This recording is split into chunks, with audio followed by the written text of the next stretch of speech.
Hello engineers, स्वागत है आपका civil Guruji the civil training institute में। मैं हूं कॉर्पोरेट ट्रेनर इंजीनियर राजकुमार और आप देख रहे हैं सिविल गुरुजी। इंजीनियर्स, आज जो हमारे ट्रेनी आएंगे वो आपके साथ फ्लेक्सिबल पेमेंट के बारे में वो बताएंगे। तो आप अपने नॉलेज को इनहेंस करने के लिए आप इस वीडियो को शुरू से अंत तक देखें और इसके जरिए आप अपने नॉलेज को बढ़ाएं। अगर आप भी सिविल गुरुजी ज्वाइन करना चाहते हैं तो हमारे टोल फ्री नंबर 9111000123 पे कॉल करें, जुड़े हमारे साथ और बने रहे आप हमारे वीडियो में और अपने नॉलेज को बढ़ाइए हमारे ट्रेनिंग के साथ।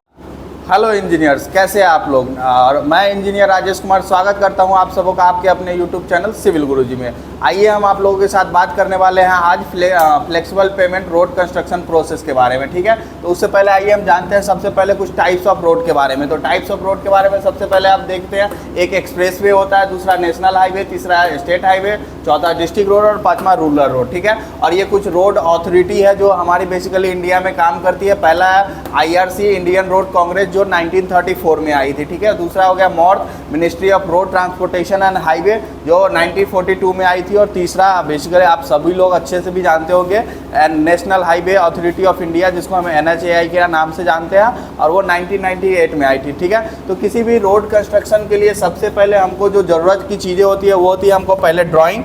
ठीक है, ड्राइंग के बाद दूसरा आता है प्लान एंड प्रोफाइल और तीसरा आता है TCS। ठीक है, TCS बोल टिपिकल क्रॉस सेक्शनल ड्राइंग। ठीक है, और फ्लेक्सिबल रोड पेमेंट के कंस्ट्रक्शन के बारे में जाने तो अगर इससे यहाँ से यहाँ तक ये हमारा कहलाता है किसी भी रोड का कैरेज वे। ठीक है, कैरेज वे और ये जो पेव शोल्डर शोल्डर जो आते हैं, जहाँ पे पेव शोल्डर जो आता है, ठीक है, वहाँ से और एक पेव शोल्डर से दूसरे पेव शोल्डर के बीच के दूरी को हम कहते हैं कि प्रपोज रोड पे होता है। ठीक है, और इसके बगल में जस्ट बगल में एक अर्थन शोल्डर होता है। ठीक है, अर्थन शोल्डर बेसिकली क्या बोलते हैं कि जो हार्ड शोल्डर कहा जाता है। जो अर्थन शोल्डर और पेव शोल्डर में बहुत लोगों को ये नहीं पता होता है कि अर्थन शोल्डर और पेव शोल्डर कहते किसे है। ठीक है, तो पेव शोल्डर हमारा वैसा शोल्डर है जो सेम मटेरियल से बना होगा। ठीक है, जो सेम मटेरियल से जो बना हुआ रहता है हम उसको पेव शोल्डर कहते हैं। और अर्थन शोल्डर जो मिट्टी से बना हुआ होता है उसको हम अर्थन शोल्डर कहते हैं। ठीक है, तो आप लोग और एक चीज़ और, जो अर्थन शोल्डर का जो कैम्बर होता है, ठीक है, कैम्बर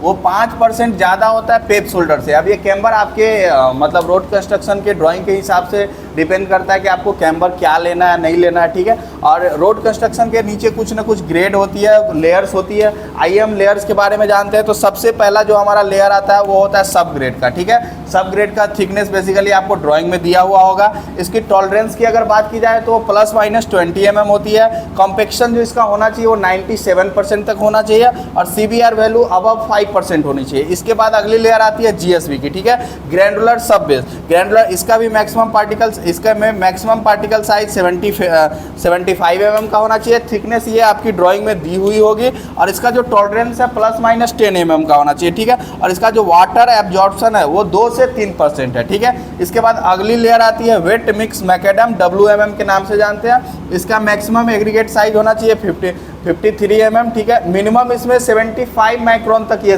मतलब इसमें आ सकता है। बेसिकली WMM की लेयर जो होती है वो हमारा स्टोन डस्ट, स्टोन चिप्स और एग्रीगेट वगैरह से बना होता है। ठीक है, इसकी अगर टॉलरेंस की बात की जाए तो अगर इसको मशीनरी लेड करते हैं तो ±10 mm का टॉलरेंस हो सकता है और मैनुअली मतलब मजदूर वर्कर वगैरह से करवा रहे हैं तो ±15 mm तक का हो सकता है। ठीक है, और एक चीज़ आपने इसका वाटर एब्जॉर्प्शन को देखा होगा तो ये हमारा बिल्कुल ड्राई होता है और इसमें वाटर होती है।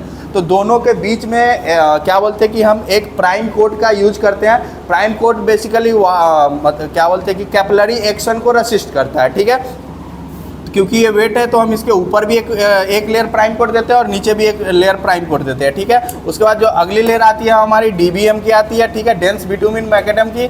इसका जो मैक्सिमम पार्टिकल एग्रीगेट साइज होगा 26.5 mm तक की होनी चाहिए और अगर इसकी टॉलरेंस की बात की जाए तो ये ±6 mm तक का हो सकता है। और लेइंग टेम्परेचर अगर विस्कोस VG 30 या VG 40 मतलब कि विस्कोसिटी ग्रेड 30 या विस्कोसिटी ग्रेड 40 की अगर बात की जाए तो 140 degree Celsius to 160 degree Celsius हो सकती है। ठीक है, और ये एक अलग ही लेयर है, नाम से क्लियर हो गया, बिटुमिन, और ये हो गया विट। तो दोनों को क्या बोलते हैं कि दोनों का बॉन्डिंग बनाने के लिए, ठीक है, हम यहाँ पे एक क्या बोलते हैं ये इमल्शन टाइप मटेरियल का यूज करते हैं जिसका नाम हम टेक कोट के नाम से जानते हैं, ठीक है। टेक कोट का इस्तेमाल करते हैं। उसके बाद आता है हमारा अगला जो लेयर आता है वो बीसी का, बिटुमिन कंक्रीट का आता है, जो हमारा फाइनल लेयर होता है। इसमें मैक्सिमम एग्रीगेट साइज 13.2 का हो सकता है। इसकी टॉलरेंस की अगर बात की जाए तो अगर मशीन से आप करवाते हैं तो प्लस माइनस 6 mm तक का हो सकता है, और अगर मैनुअली करवाते हैं तो प्लस माइनस 10 mm तक का हो सकता है, ठीक है। और बेसिकली डीबीएम और बीएम मतलब